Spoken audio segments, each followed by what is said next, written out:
Comedian and activist Bاسم Yusuf is a familiar face to uncensored viewers. His recent contribution to these debates implies he's in no mood for taking the temperature down. He's about to embark on a new tour called The Belly of the Beast, and he joins me now. Bاسم, great to see you again. Hello. What is your view of the Charlie Kirk assassination? Oh, assassination is bad. I mean, it's a very open question. And so if you're talking about the assassination, of course it's bad. But can you get more specific? What do you want me to say? Yeah, I mean, I guess the more specific one would be, I've been appalled. I didn't agree with everything Charlie Kirk stood for or said, but I respected the fact that he always went in to college campuses in particular and invited everyone who disagreed with him to come and debate with him. He was always happy to hear other people giving their views and would challenge them and they would challenge him. And I was appalled that the woke left, as I see it, as opposed to the old liberal left, in which I used to be a happy member, that the woke left seemed to be gleeful about his murder and have raced to social media to celebrate it. We've seen rap stars do it. We've seen TikTokers do it. Influencers do it. All over the world, competing with each other to see who could be the most gleeful. We've seen teachers, doctors, university administrators and so on. I'm at a complete loss to understand how any human being with any sense of humanity would want to be seen celebrating the murder of a 31-year-old man with his wife and 2 kids watching at the time for his opinions. I mean, it's terrible, of course. I mean, to celebrate anybody's death, whether it's a 31 years old father or babies and children in Gaza every day, where we have seen the woke left and the right are celebrating the death of children every single day and nothing happened to them. I mean, first of all, when you say the woke left, who are these people? Are they who are the leaders? Bunch of pop stars and influencers and people with TikTok. And I mean, does that represent? Well, I think it's more. Well, I would say it's more than that. I'd say there's a lot of people who I think have been part of what I call the woke ideology in the last few years, which has morphed from a very laudable thing originally. When in the 60s and 70s, it started in American black music, and it was about promoting a raised awareness of social and racial injustice. I wrote a book about it. By that criteria, I'm happily woke. But what it's morphed into in recent years, driven, I think, by very tribal social media, is it's become a form of fascism, where people on the woke left are quite happy to want to shame and vilify and cancel and destroy people for having a different view to them, whether that view is about historical figures or about books or about movies or about fashion or about hairstyles or what you can wear on Halloween or whatever it may be. It became a puritanical purge, which I felt has bordered on fascism. And at the heart of it was the constant description of Donald Trump as the new Hitler, his supporters as the new Nazis. They're all a bunch of fascists. And eventually you have a young, deranged mind who apparently, according to investigators, is of a woke ideology, radicalized, who initialed on the bullets that this was an anti-fascism assassination because he probably believed that Charlie Kirk was a fascist and a Nazi and everything else because that's what his people had told him. And I feel that's an incredibly dangerous cocktail that has been allowed to happen. And when I saw the celebrations going on, I realized it wasn't just about this shooter, that there were a lot of people in America, in the UK, around the world, who actually agree and were prepared to celebrate it. Well, let's break this down. Now, when you say the left is very general, if you have thousands of people with TikTok accounts that celebrate people's death, it happens on the right and on the left. Mm-hmm. There are people who have mocked the death of the Minnesota lawmaker and her husband and her dog that were shot in front of their 4 years old. And again, I just want to preface it, I'm not condoning what happened to Charlie Kirk. What happened is terrible. It should not be accepted. And myself, I will never celebrate something like that. But I'm a little bit confused because someone like Randy Fine, who's a congressman from Florida, who posted about going after people's jobs if they mock Charlie's death online, which is terrible, of course, if you mock anybody's death.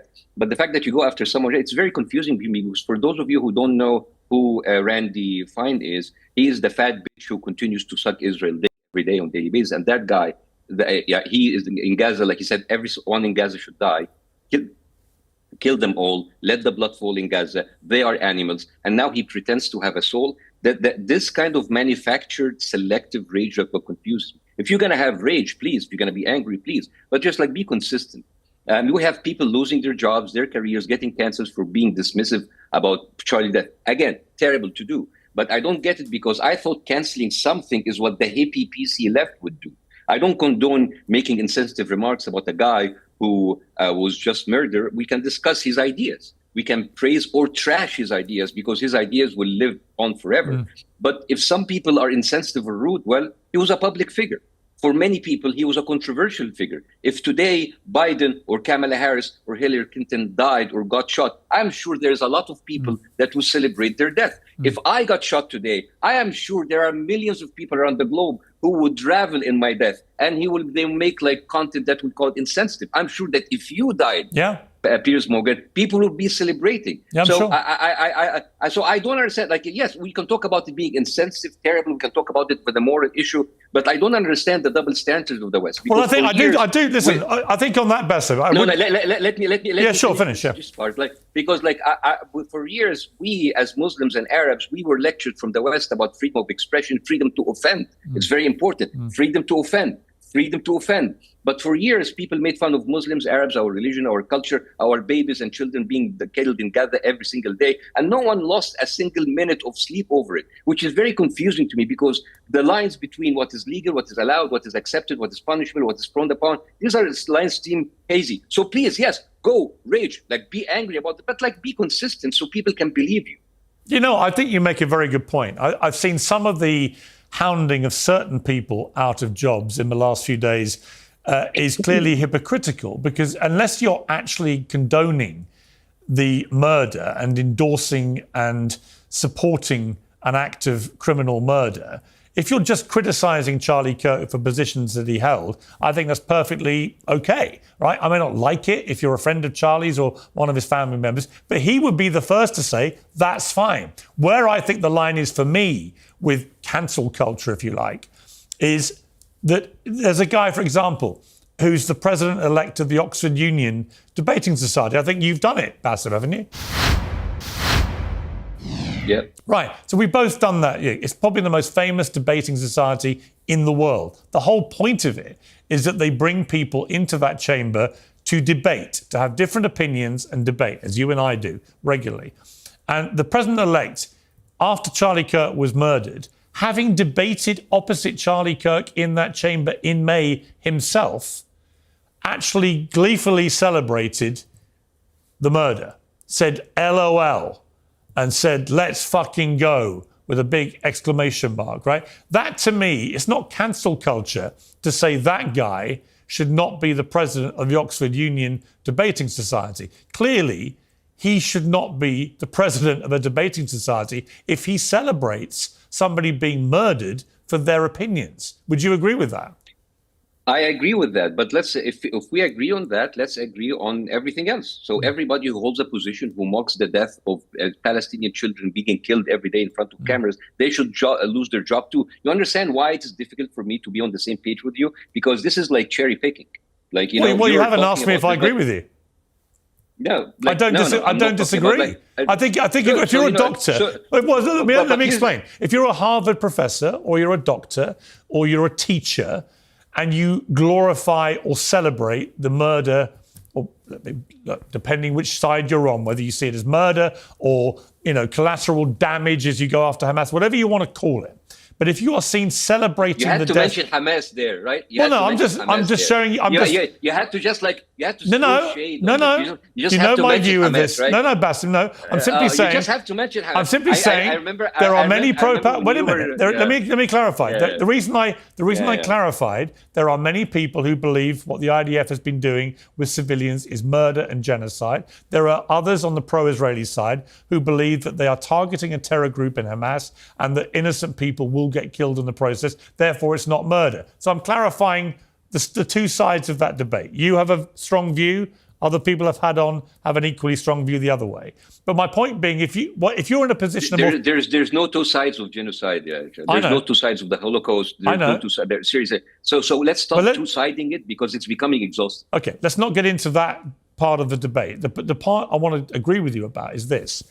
I think if you're an administrator of a university or a hospital or a school, if you're in charge of teaching people or medical practice, and you are seen celebrating the deaths of innocent people publicly on social media, you should not keep your job, right? Because clearly you are unfit for that job. And it should be down to the people who run these organizations to say, sorry, no, you don't get to teach kids if you glorify murder.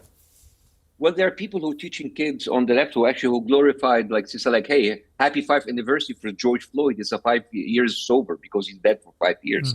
I mean, the thing is, my thing is, if we're going to live in a utopian, polite society, let's make it general. The idea of just cherry picking things I don't disagree. Yeah. So, and the thing is, here's the thing. This is the internet, Piers. The internet will always promote the most hateful, the most controversial reactions. This is how social media, there's a whole kind of scoring system. A like would be 1 point, an angry face would be 5 points. This is what the internet, this is what boils up to the surface. It's always like that. If people say, oh, Charlie was a good man, I hope he's in heaven, that will not get a lot of traction. But people with more controversial, that's just a function of the internet. But if you're gonna talk the internet, people all go on Twitter and they just write whatever on their mind. But if you're gonna punish people with whatever on their mind, so we need, I think, to expand this spectrum. And let me read something that Charlie Kirk himself tweeted, talking about free speech. Because in April, he said, tomorrow the House will vote on HR 867, a bill that will criminalize private boycotting of Israel, fines up to $1 million and prison up to 20 years. Bills like this only create more anti-Semitism and play into growing narratives that Israel is running the U.S. government. In America, you are allowed to hold differing views. You are allowed to disagree and protest. You're allowed for too many people who hate America to move here from abroad, but the right to speak freely is the birthright of all Americans. This bill should not pass. Any Republicans that vote for this bill will expose themselves. We will be watching very closely. And then it's very interesting that in the last 3 days after Charlie Kirk was killed, in the past 3 days, the Congress approved $650 million for Israel for missile defense. They presented an amendment that bans Pentagon from boycotting Israel. And they even proposed a bill to allow Marco Rubio to revoke citizenships for people critical of Israel. This is what we need to talk about. This is what we need to talk about. If there are people there who celebrate if the Pope would kill. It's been going on for years. Even when the Pope if he died, people celebrate his death. Yeah. This is words. Yeah, it could be terrible, offensive words. But when you turn words into destroying people's careers, revoking people's citizenship because they talk about a foreign country, this is the real problem. This is the real problem with freedom of speech. That's not about people celebrating or angry about someone who died. All right, our roads and infrastructures, our education system, our healthcare, they're failing. While settlers in the West Bank, they occupied Palestine, they get free housing and free healthcare, free education. Same in England. I mean, I'm sorry, but you as a very famous and a very able and a very competent investigative reporters, I think you should actually talk about why more than half of your cabinet in the British government is financed by Israel. Why the Royal Army, the Royal Air Force are giving logistical help to Israeli planes bombing Gaza. I'm sure that there's not a single British person who would agree on that. Isn't that more important than this kind of manufactured rage? I mean, why don't you talk about this is your tax money? Aren't you worried? No, but seriously. No, I hear you. I'm very, very curious. Yeah, but why don't you talk about this? But Bاسم, as you know, I talk about the war all the time. And as you never talked about the Israeli lobby financing your British minister. There are always you lots. Never did. All right, there are always lots. You never did. Okay. But there are lots of... You never did. Okay, but I've also been, as you know, increasingly critical of the Israeli government. You can't accuse me of being biased. I'm sorry. I'm sorry. You're not fooling me, Piers. I'm sorry. Because I came on your show many times. I discussed October 7th. Many people came to you and asked you. And people said, Piers Morgan have like changed the mind. I'm sorry, it doesn't fool me for a second. It's not about changing my mind. I'm sorry. You and the Western media have been complicit in diverting and deflecting the truth and the facts. You are actually the real Iron Dome of Israel. You pretend to ask a tough question for the Israeli to maintain your credibility, but like you, over the past 2 years, you had laundering Zionist talking points.